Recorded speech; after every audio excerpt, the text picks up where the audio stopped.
Hello dear students, welcome back to online class. Today we are going to discuss about market on the basis of goods, on the basis of sales and on the basis of time.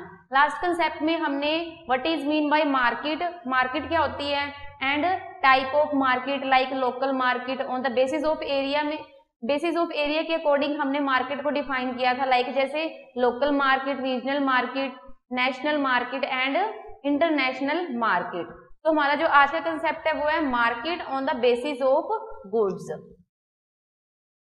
Market on the basis of goods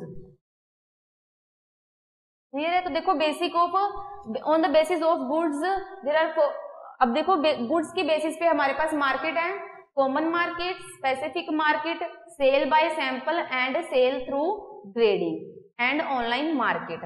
तो देखो firstly हम क्या है, common market, common market on the basis of goods when there are various type of goods and services bought and sold in the market is called common market। अब देखो common market क्या होती है, जहाँ पे हमें various type of goods and services provide की जाती है, ठीक है, बाइंग भी की जाती है एंड सेलिंग भी की जाती है।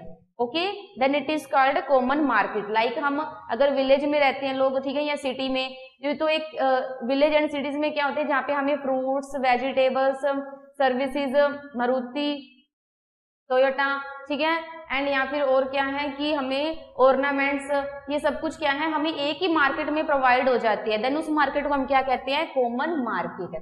When goods and when the various types, different type की, when the various types of goods and services are bought and sold in a particular in the market is known as common market. Common market की examples क्या होंगी, goods and services की बात करते हैं, like जैसे goods हमारे पास है फ्रूट्स, वेजिटेबल्स, क्लोथ्स, आयरन, ठीक है, एंड सर्विसेज हो गए जैसे कि मारुति, टोयोटा, ठीक है। तो ये सब हमें क्या है कि एक कॉमन मार्केट में, ठीक है, किसी भी विलेज में या किसी भी सिटी में कॉमन मार्केट होती है, तो वहां पे हमें इन सभी गुड्स क्या है प्रोवाइड हो जाती है।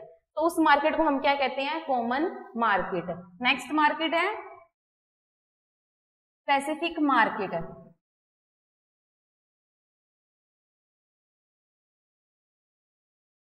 अब देखो स्पेसिफिक मार्केट क्या होती है, जहां पे ओनली क्या है, जो स्पेसिफिक गुड्स होती हैं, ठीक है, स्पेशल गुड्स होती हैं, ओनली वो सोल्ड एंड बोट की जाती है, ठीक है। Specific market is a market where only special goods are bought and sold, ठीक है।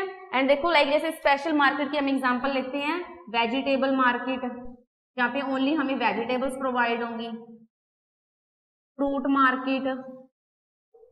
अब देखो कॉमन मार्केट में क्या था कि हमें वेजिटेबल, फ्रूट्स, क्लोथ्स सभी एक कॉमन मार्केट में प्रोवाइड होते हैं, ठीक है। लाइक अगर हम अपनी कॉमन डेली रूटीन की लाइफ में देखें तो अगर हम मार्केट जाते हैं तो उसी में हमें क्या है सभी चीज प्रोवाइड हो जाती है, क्लियर है। बट स्पेसिफिक मार्केट क्या है, जहाँ पे goods and services boat and sold की जाती है, बट स्पेसिफिक गुड्स, ठीक है, वहां पे ओनली स्पेशल गुड्स होती है, वही बोट एंड सोल्ड की जाती है। लाइक जैसे वेजिटेबल मार्केट होती है तो वहां पे वेजिटेबल्स गुड्स प्रोवाइड होती है, फ्रूट मार्केट, ठीक है, ornament market,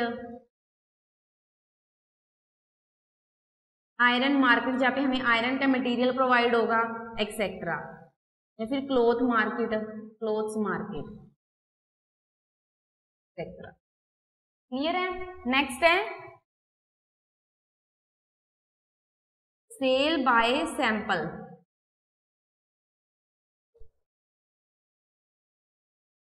When the goods and services are purchased by sale representative through sample, then it is known as sale by sample। अब देखो जब गुड्स मार्केट में क्या है, गुड्स एंड सर्विसेज को सेल किया जाता है, किसके थ्रू, सैंपल के थ्रू, ठीक है। अगर कोई भी पर्सन मार्केट में जाता है, ठीक है, देन वो वहां पे क्लोथ्स वगैरह परचेज करता है, तो क्लोथ्स के सबसे पहले उन्हें क्या है सैंपल दिखाए जाते हैं, ठीक है, मतलब एक एक सैंपल उनको दिखाया जाता है कि आपको किस टाइप के चाहिए क्लोथ्स, ठीक है। तो आज अगर तो उसे हम क्या कहते हैं, सेल बाय सैंपल, सैंपल के थ्रू सेलिंग करना। क्लियर है?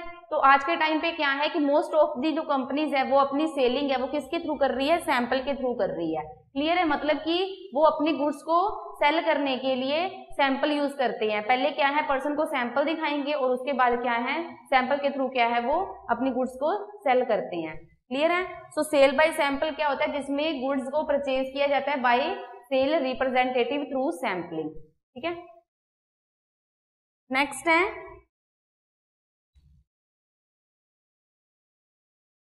Sale through grading. Sale through grading. अब देखो नेक्स्ट है when the goods and services are bought and sold on the basis of quality determined by grading is known as sale through grading. मतलब कि कुछ companies ऐसी होती हैं जो कि प्रोडक्ट को सेल करती हैं, गुड्स को सेल करती है किसके थ्रू? ग्रेडिंग के थ्रू। ठीक है, लाइक जैसे फूड ग्रेन्स हैं। ठीक है, फूड ग्रेन्स, तो फूड ग्रेन को ग्रेडिंग दे दी, A grade, B grade and C grade. Clear है? तो फूड ग्रेन्स को ये क्या ग्रेडिंग दे दी। ठीक है, मतलब ए ग्रेड की जो गुड्स हैं फूड ग्रेन्स है वो ज्यादा बेस्ट क्वालिटी की है, बी ग्रेड की थोड़ी सी कम क्वालिटी की है। ठीक है, एंड सी ग्रेड की जो गुड्स हैं वो थोड़ी और भी चीप क्वालिटी की है। तो मतलब कि जब गुड्स को, प्रोडक्ट्स को सेल किया जाता है थ्रू ग्रेडिंग, ग्रेडिंग देके सेल की जाती है उनकी क्वालिटी के बेसिस पे, देन उसे हम क्या कहते हैं? Sale through grading. अब देखो मोस्ट ऑफ दी जो कंपनीज हैं लाइक जैसे इलेक्ट्रॉनिक गुड्स हैं, तो इलेक्ट्रॉनिक गुड्स के लिए वो कंपनीज कौन सा मार्क यूज करती है? Electronic goods. तो इलेक्ट्रॉनिक गुड्स के लिए ISI, ठीक है, मार्क यूज करती है। एंड फूड ग्रेन के लिए FSSAI मार्क यूज करती हैं।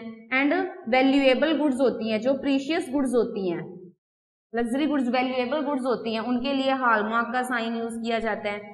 ठीक है, हॉलमार्क। तो मतलब कि सेल थ्रू ग्रेडिंग का मतलब क्या होता है कि जिसमें गुड्स एंड सर्विसेज को बोट एंड सोल्ड किया जाता है on the basis of quality. ठीक है, क्वालिटी के बेस पे। ठीक है, और क्वालिटी कैसे देखी जाएगी? ग्रेडिंग के थ्रू, ग्रेड दिए जाते हैं। क्लियर है? अब देखो टुडे मोस्ट ऑफ दी जो कंपनीज है, इलेक्ट्रॉनिक गुड्स की जो कंपनीज है, ठीक है, तो वो अपनी इलेक्ट्रॉनिक गुड्स के लिए ISI मार्क यूज करती हैं। एंड जो फूड ग्रेन्स हैं उनके लिए FSSAI हॉलमार्क मार्क्स यूज किया जाता है। एंड जो वैल्यूएबल गुड्स होती हैं, प्रीशियस गुड्स होती हैं, उनके लिए हॉलमार्क यूज किया जाता है। क्लियर है? तो ये है सेल थ्रू ग्रेडिंग। अब देखो नेक्स्ट है ऑनलाइन मार्केट।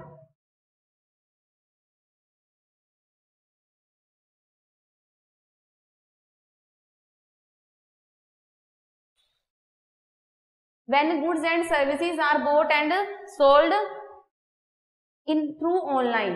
ओके, जब क्या है कि कोई भी पर्सन है, ठीक है, बायर्स हैं या सेलर्स हैं, वो गुड्स को परचेज कर रहे हैं या सेल कर रहे हैं ऑनलाइन, थ्रू ऑनलाइन। ठीक है, सिटिंग एट होम। मतलब ऑनलाइन मार्केट में क्या होता है कि जो पर्सन्स होते हैं, बायर्स होते हैं, उनको गुड्स क्या है ऑनलाइन प्रोवाइड करवाई जाती है। मतलब कि पर्सन को गुड्स परचेज करने के लिए स्पेशल वहां पे असेस करने की जरूरत नहीं है। ठीक है, मतलब वहां पे जाने की जरूरत नहीं है।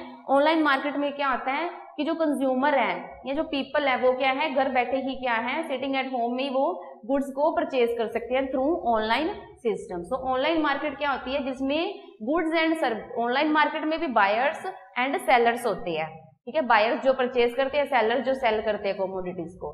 बट इसमें ऑनलाइन मार्केट में क्या है कि जो भी गुड्स वगैरह परचेज की जाती है या सेल की जाती है वो क्या है ऑनलाइन होती है।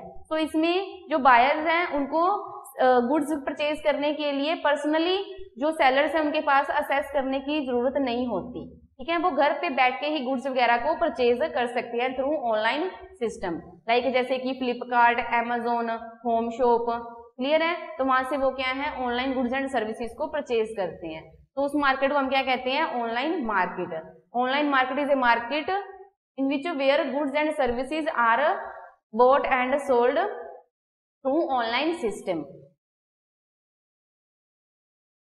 तो ये था हमारा जो market on the basis of goods, common market, specific market, sale by sample, sale through grading and online market. तो हमारी जो नेक्स्ट मार्केट है on the basis of sales, market on the basis of sales. Market on the basis of sales में हमारे पास 2 types की market है, retail market and wholesale market.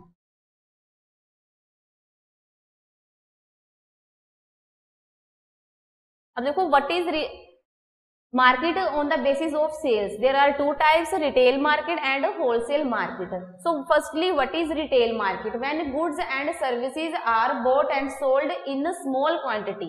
तो retail market में क्या होता है कि जो भी गुड्स होती है, उनको प्रोडक्ट्स होते हैं, उनको स्मॉल क्वांटिटी में बोट किया जाता है एंड सेल किया जाता है, मतलब परचेज किया, खरीदा जाता है और बेचा जाता है, स्मॉल क्वांटिटीज, ठीक है।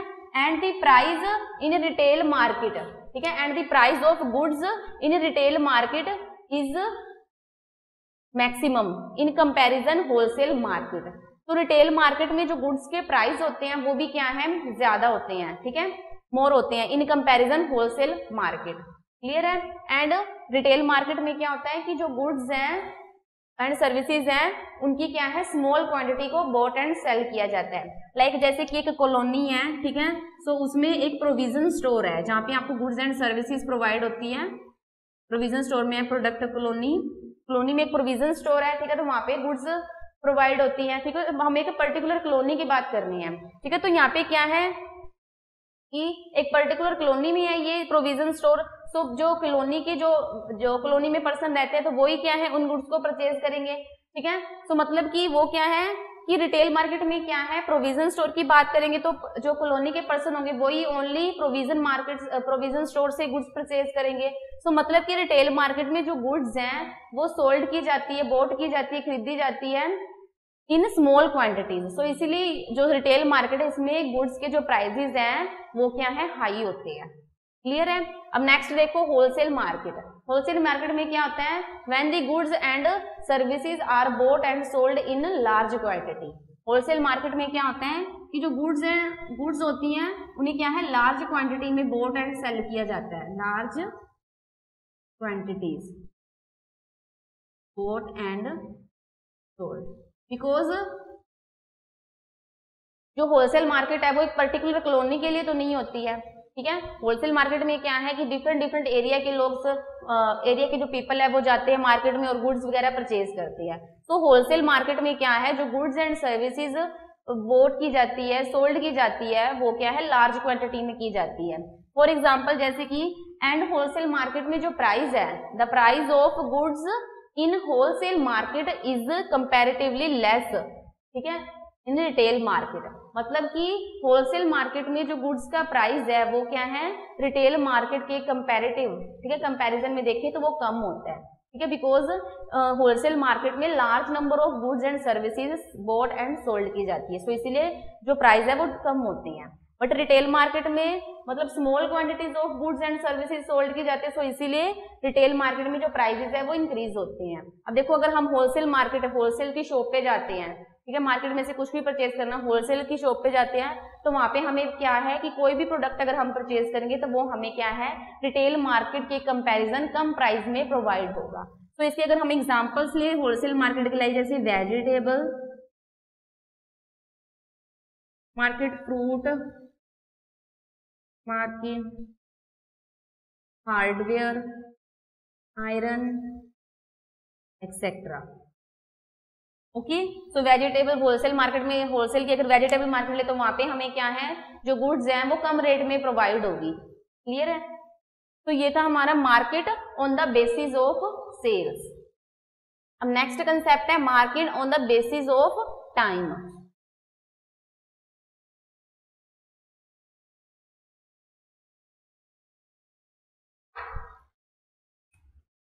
Market on the basis of time.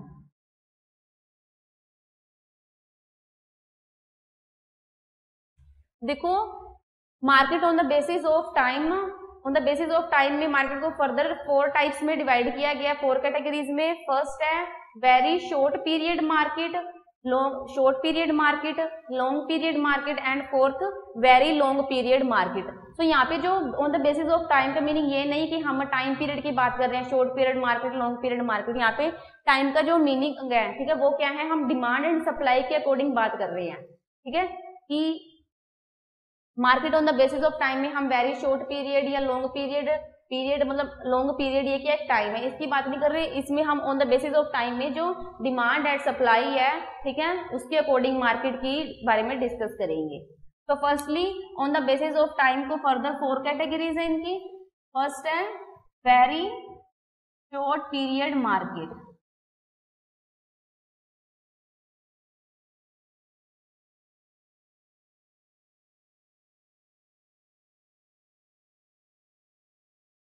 देखो वेरी शॉर्ट पीरियड मार्केट में क्या होता है कि जो गुड्स एंड सर्विसेज सोल्ड की जाती है मार्केट में, ठीक है, उनकी सप्लाई क्या है, गुड्स की जो सप्लाई है वो क्या है, फिक्स होती है।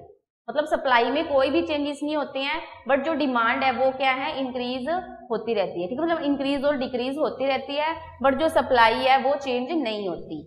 इन very short period market the supply of goods and services is fixed but demand is increase or decrease। मतलब जो डिमांड है उसमें चेंजेस हो सकते हैं, बट जो सप्लाई है उसमें चेंजेस नहीं होते। सप्लाई क्या है, फिक्स्ड होती है इन very short period market, because जो यहाँ पे देखो वेरी शॉर्ट टाइम होता है, ठीक है, जो प्रोड्यूसर्स हैं उनके पास टाइम बहुत कम होता है, सेलर्स के पास टाइम बहुत कम होता है। तो इसीलिए जो सप्लाई है, अगर लोग ज्यादा डिमांड करते हैं तब भी सप्लाई को इंक्रीज नहीं किया जा सकता। क्लियर है?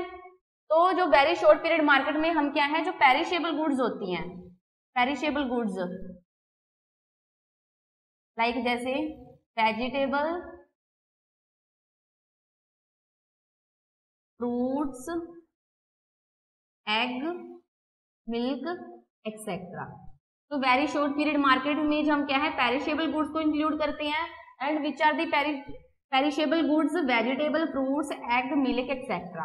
तो मतलब कि बेसिकली जो वेरी शॉर्ट पीरियड मार्केट का जो मीनिंग है, ठीक है, वो क्या है कि in very short period market the supply of goods and services is fixed but the demand is increase और डिक्रीज।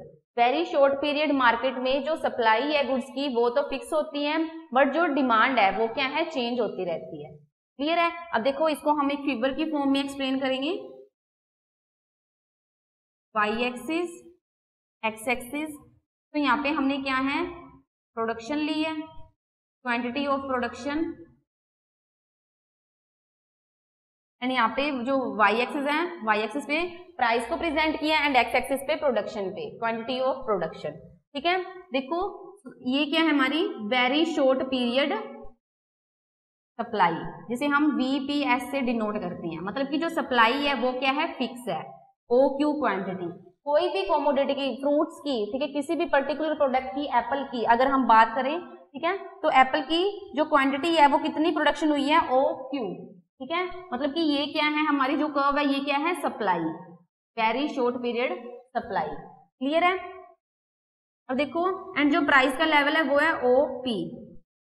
तो मतलब कि जो डिमांड है फर्स्टली वो है ये DD, एंड इस डिमांड पे जो प्राइस है वो कितना है, OP। तो ये क्या है, इक्विलिब्रियम पॉइंट।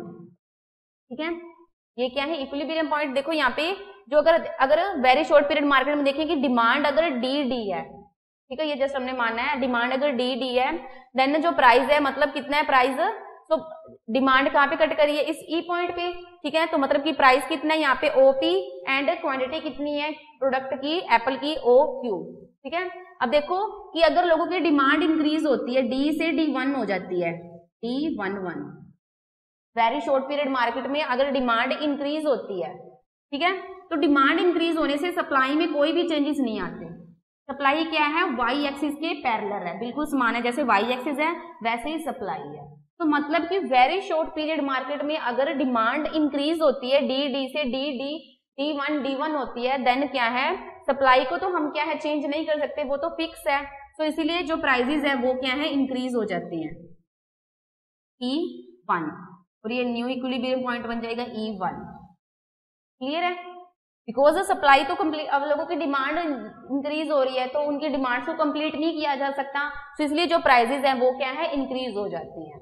एंड अगर इसके ऑपोजिट अगर जो डिमांड है वो क्या है, डिक्रीज हो जाती है, D2 हो जाती है, मतलब डिमांड डिक्रीज हुई है, ठीक है। तो सप्लाई में तो कोई चेंजेस नहीं आएंगे, डिमांड डिक्रीज हुई है, तो इसके लिए क्या है कि जो प्राइसेस हैं वो भी क्या है, डिक्रीज हो जाएंगे, E2, मतलब न्यू इक्विलिब्रियम पॉइंट बन जाएगा E2।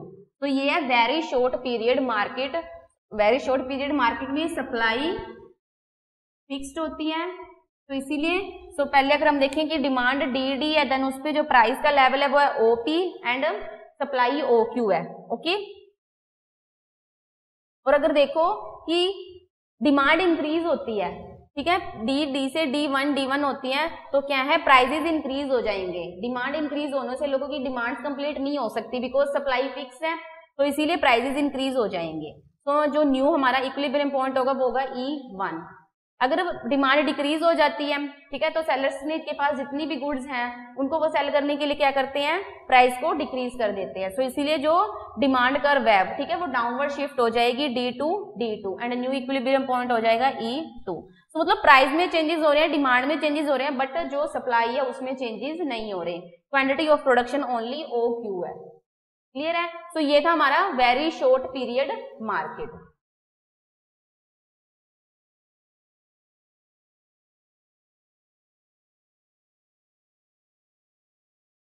नेक्स्ट है short period market. Short period market. In short period market there is a small change in supply, ठीक है, ड्यू टू इंक्रीज और डिक्रीज इन डिमांड। मतलब कि शॉर्ट पीरियड मार्केट में क्या होता है, फर्स्टली हमने वेरी शॉर्ट पीरियड मार्केट देखा, तो उसमें क्या है कि सप्लाई को चेंज नहीं कर सकते, बहुत कम टाइम होता है कि गुड्स की प्रोडक्शन करके उनकी सप्लाई की जा सके। बट शॉर्ट पीरियड मार्केट में क्या होता है कि जो सप्लाई है, ठीक है, रिस्पॉन्स टू डिमांड, डिमांड जैसे रिस्पॉन्स दे रही है, अगर मतलब डिमांड इंक्रीज हो रही है तो सप्लाई को क्या है, थोड़ा सा इंक्रीज कर सकते हैं in short period market, because इसमें थोड़ा सा ज्यादा टाइम होता है सेलर्स के पास, प्रोड्यूसर के पास, तो इसीलिए वो क्या करते हैं कि सप्लाई को थोड़ा सा इंक्रीज कर सकते हैं। In short period market small changes in supply, small changes in supply अगर according to respond to the demand, मतलब कि अगर लोगों की डिमांड ज्यादा है, ज्यादा रिस्पॉन्स कर रही है, मतलब डिमांड इंक्रीज है मार्केट में, देन प्रोड्यूसर्स क्या करेंगे कि जो सप्लाई है उसे थोड़ा सा इंक्रीज करेंगे, मतलब प्रोडक्शन थोड़ी सी और ज्यादा करेंगे यूजिंग वेरिएबल फैक्टर्स। तो इसमें जो प्रोड्यूसर्स हैं ओनली वेरिएबल फैक्टर्स का यूज करेंगे, जो फिक्स्ड फैक्टर्स हैं उनको यूज नहीं कर सकते। फिक्स्ड फैक्टर लाइक जैसे कि मशीन्स, प्लांट का साइज, ओके, लैंड, तो इसमें हम चेंजेस नहीं कर सकते producers, because time period short है। एंड ओनली जो वेरिएबल फैक्टर्स है लाइक लेबर है, रॉ मटेरियल है, उसमें चेंजेस कर सकते हैं। क्लियर है। सो मतलब कि जो प्रोड्यूसर्स हैं वो क्या है कि वेरिएबल फैक्टर्स में चेंजेस करके सप्लाई को थोड़ा सा इंक्रीज कर सकते हैं इन शॉर्ट पीरियड मार्केट। तो देखो जो शॉर्ट पीरियड मार्केट में जो फिगर्स को हम ड्रॉ करेंगे, y axis, x axis, quantity of production, price. तो फर्स्टली हम यहाँ पे देखो वेरी शॉर्ट पीरियड मार्केट में क्या था कि जो सप्लाई है वो फिक्स थी, ठीक है, एंड अगर हम देखें जो डिमांड है वो DD, ठीक है, तो ये क्या है, ई पॉइंट जहाँ पे सप्लाई एंड डिमांड है जैसे वो कट कर रहे हैं, तो मतलब जो प्राइस है वो कितना था, OP। क्लियर है। तो मतलब अब देखो ये तो हमने एक just very short period market का बनाया है, फिगर शो किया है। अब देखो शॉर्ट पीरियड मार्केट में क्या होता है कि response to the demand small changes in supply, supply में स्मॉल चेंजेस हो सकते हैं, ठीक है। सो मतलब कि अगर डिमांड इंक्रीज हुई है, ठीक है, DD से D1 डिमांड हुई है, क्लियर है, तो उस सिचुएशन में क्या कर सकते हैं कि जो प्राइस है उसमें थोड़ा सा चेंजेस करके इंक्रीज करके प्राइसेस को सप्लाई है उसे इंक्रीज कर सकते हैं। तो पहले क्या थी, OQ quantity of supply very short period market में, तो शॉर्ट पीरियड में क्या है, टाइम पीरियड थोड़ा सा ज्यादा होता है, सप्लाई इंक्रीज कर सकते हैं, तो सप्लाई को हमने क्या है थोड़ा सा इंक्रीज किया, OQ से OQ1, मतलब ज्यादा हम इंक्रीज नहीं कर सकते supply, because time period short है, लॉन्ग टाइम पीरियड नहीं है। तो शॉर्ट पीरियड मार्केट में क्या है कि जो सप्लाई है उसे थोड़ा सा इंक्रीज कर सकते हैं, तो सप्लाई OQ से OQ1 की डिमांड इंक्रीज होने से सप्लाई इंक्रीज हुई है, बट देखो कि जो शॉर्ट पीरियड मार्केट है इसमें जो प्राइस है in comparison very short period market के कम होता है। ओके, मतलब कि शॉर्ट पीरियड मार्केट में डिमांड इंक्रीज होती है, तो वेरी शॉर्ट पीरियड मार्केट में क्या था, डिमांड इंक्रीज होने पे प्राइस को भी इंक्रीज किया था, तो जो इक्विलिब्रियम पॉइंट था वो यहाँ पे था, ठीक है। बट शॉर्ट पीरियड मार्केट में क्या होता है कि जो सप्लाई है उसे थोड़ा सा इंक्रीज कर सकते हैं, तो इसीलिए जो प्राइस है वो वेरी शॉर्ट पीरियड मार्केट के कंपैरिजन कम होता है। क्लियर है? तो इसीलिए ये क्या हमारा नेक्स्ट इक्विलिब्रियम पॉइंट होगा E1, ठीक है। और ये क्या है, and this is supply short period market, short period supply. Okay, मतलब कि जो ओपी अगर डिमांड डी है देन उस पे जो क्वांटिटी ऑफ प्रोडक्शन है वो है OQ एंड प्राइस है OP, ठीक है। अब शॉर्ट पीरियड मार्केट में हम सप्लाई में थोड़ा सा चेंजेस कर सकते हैं, अगर डिमांड इंक्रीज हुई है तो सप्लाई को भी क्या है थोड़ा सा इंक्रीज किया है, एंड जो प्राइस है उसमें भी थोड़ा सा इंक्रीज हुआ है, सो इसीलिए जो हमारा नेक्स्ट इक्विलिब्रियम पॉइंट हो गया वो क्या है, E से शिफ्ट होके E1, ठीक है। एंड यहाँ पे हमने जो ये कर्व ड्रॉ की है P प्राइस को कट करती है, ये कौन सी कर्व है, this is short period supply curve. Clear है? अब देखो जो नेक्स्ट है वो है long period market.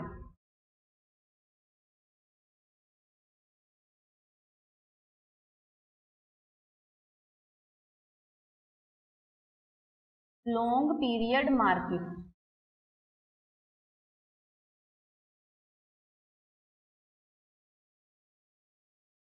in long period market there is sufficient to fully adjust supply according to demand। अब देखो लॉन्ग पीरियड मार्केट में प्रोड्यूसर्स हैं, सेलर्स हैं, उनके पास बहुत टाइम होता है, तो इसीलिए जैसे मार्केट डिमांड अगर मार्केट में रिस्पॉन्स करती है, मार्केट में डिमांड इंक्रीज हो रही है, तो जो सप्लाई है उसे भी क्या है इंक्रीज किया जा सकता है। एंड जो प्रोड्यूसर है सप्लाई को इंक्रीज करने के लिए जो फैक्टर्स ऑफ प्रोडक्शन हैं वो क्या होते हैं, वेरिएबल्स होते हैं। मतलब लॉन्ग पीरियड मार्केट में जो फिक्स्ड फैक्टर्स नहीं होते हैं, ओनली वेरिएबल फैक्टर्स होते हैं, means all the factors of productions are variables, like जैसे land, labour, size of machine, ठीक है। तो इन सब में हम क्या है लॉन्ग पीरियड मार्केट में चेंजेस कर सकते हैं। क्लियर है? सो लॉन्ग पीरियड मार्केट में क्या होता है कि अगर लोगों की डिमांड इंक्रीज हो रही है तो उस डिमांड के अकॉर्डिंग क्या है सप्लाई को भी क्या है मैक्सिमम ज्यादा इंक्रीज किया जा सकता है।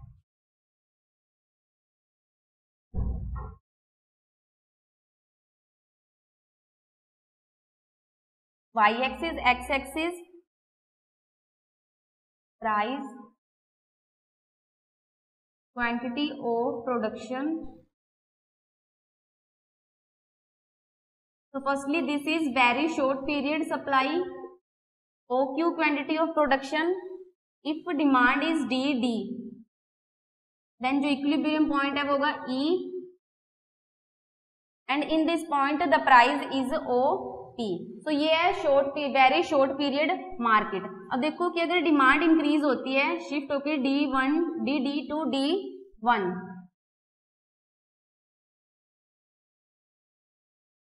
तो शॉर्ट पीरियड मार्केट में क्या था कि जो प्राइजेस हैं वो क्या है थोड़े से इंक्रीज होते हैं P1, and quantity of production means supply है वो इंक्रीज होके OQ से OQ1 होती है, तो इसलिए ये क्या है हमारी शॉर्ट पीरियड सप्लाई। ठीक है, लॉन्ग पीरियड मार्केट में all the factors of production are variable and producer increase supply according to the demand, so इसीलिए जो प्राइजेस हैं वो क्या है डिक्रीज हो जाएंगी, P1 से P2 हो जाएंगे, एंड जो सप्लाई है वो इंक्रीज हो जाएगी OQ1 से OQ2। एंड जो next long period supply curve है वो क्या है, ये this is long period supply curve. तो लॉन्ग पीरियड मार्केट में क्या होता है कि डिमांड के अकॉर्डिंग हम सप्लाई को चेंज कर सकते हैं, मीन्स अगर डिमांड इंक्रीज हो रही है देन जो सप्लाई है उसे इंक्रीज कर सकते हैं। तो next concept very long period market के बारे में हम नेक्स्ट कंसेप्ट में रीड करेंगे। Thank you.